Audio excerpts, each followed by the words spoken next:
안녕하세요. 모닝쇼 김은별입니다. 네, 9월의 첫 거래일 지난주 금요일 뉴욕 증시는 혼조세로 거래를 마쳤는데요.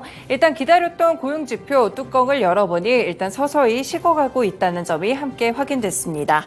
이와 더불어서 제조업도 부진한 모습을 이어갔는데요. 일단은 금리 인상에 대한 우려감 한 차례 가신 가운데 이번 주는 노동절로 인해서 9월 4일 뉴욕 증시 휴장으로 출발을 하게 됩니다.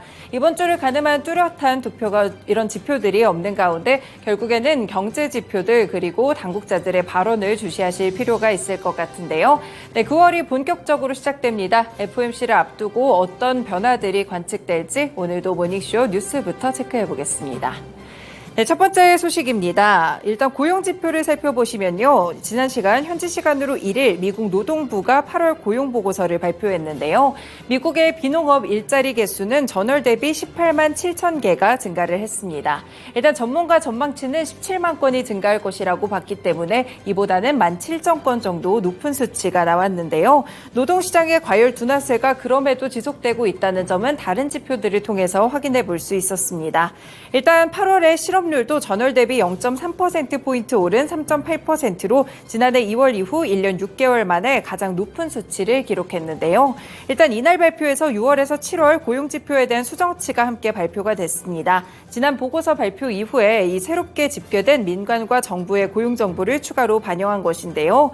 6월에서 7월의 고용 증가폭이 기존 통계에 대비해서 봤을 때 11만 건 이상 줄어들었다는 모습이었고요. 사실은 미국의 노동시장이 과열되고 있다는 징후들이 6월, 7월에서도 나타나고 있다는 점이 함께 시사가 됐습니다.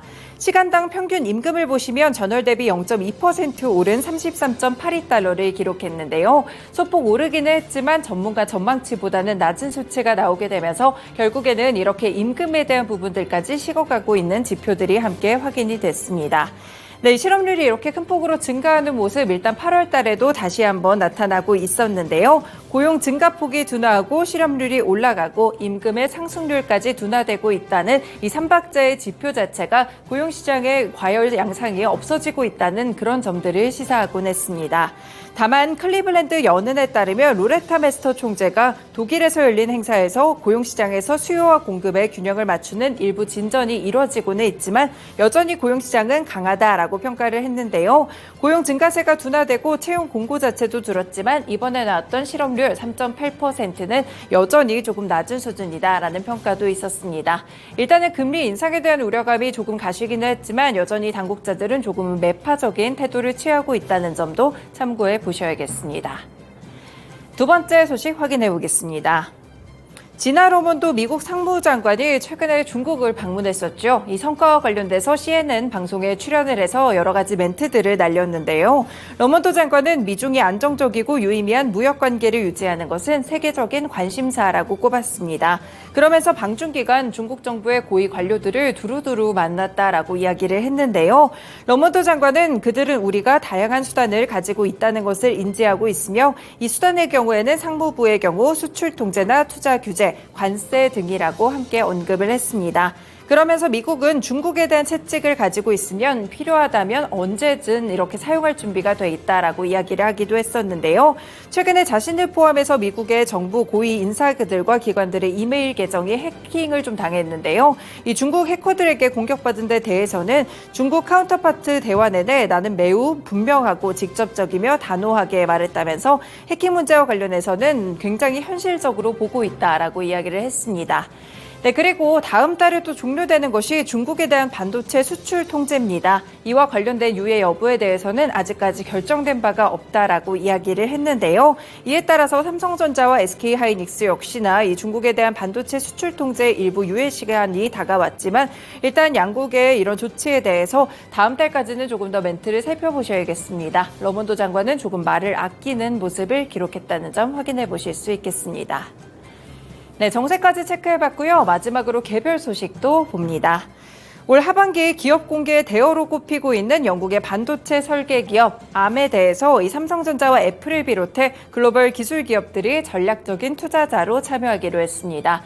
로이터 통신의 단독 보도들이 함께 나왔고요. 이 소식통을 인용해서 삼성전자, 애플, 엔비디아, 알파벳, AMD, 인텔, 케이던스 디자인, 시놉시스 등이 Arm에 투자하기로 했다라고 보도를 했습니다.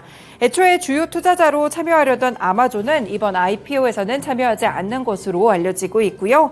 지금 Arm을 소유하고 있는 소프트뱅크는 Arm의 기업 가치를 500억에서 550억 달러 수준으로 보고 있습니다. 한화로 환산했을 때 66조 원에서 72조 원 가까이 되는 수치라고 살펴보실 수 있겠고요. 주당 공모 가격 범위는 47에서 51달러, 그리고 만약에 투자자들의 수요가 높을 경우에는 이보다도 더 높은 가격을 책정할 수 있겠습니다. 기존의 시장에서 평가했던 것이 600억에서 700억 달러 수준이었기 때문에 이보다는 낮지만 그래도 일단은 미국 증시에 상장한 스타트업 리비안 이후에는 최대 규모의 상장 기업이 될 것으로 보고 있습니다. 소프트뱅크는 Arm의 IPO 물량의 10%를 전략적 투자자들의 몫으로 배정을 했고요. 이들은 각각 330억 원에서 많게는 1,321억 원까지 투자를 단행할 것으로 보입니다. Arm이 IPO 하기 전에 전략적인 투자자들의 이런 부분들도 함께 체크해 두실 필요가 있겠습니다. 네, 오늘도 이렇게 세 가지 소식들 전해드렸습니다. 모닝쇼 본격적으로 출발합니다.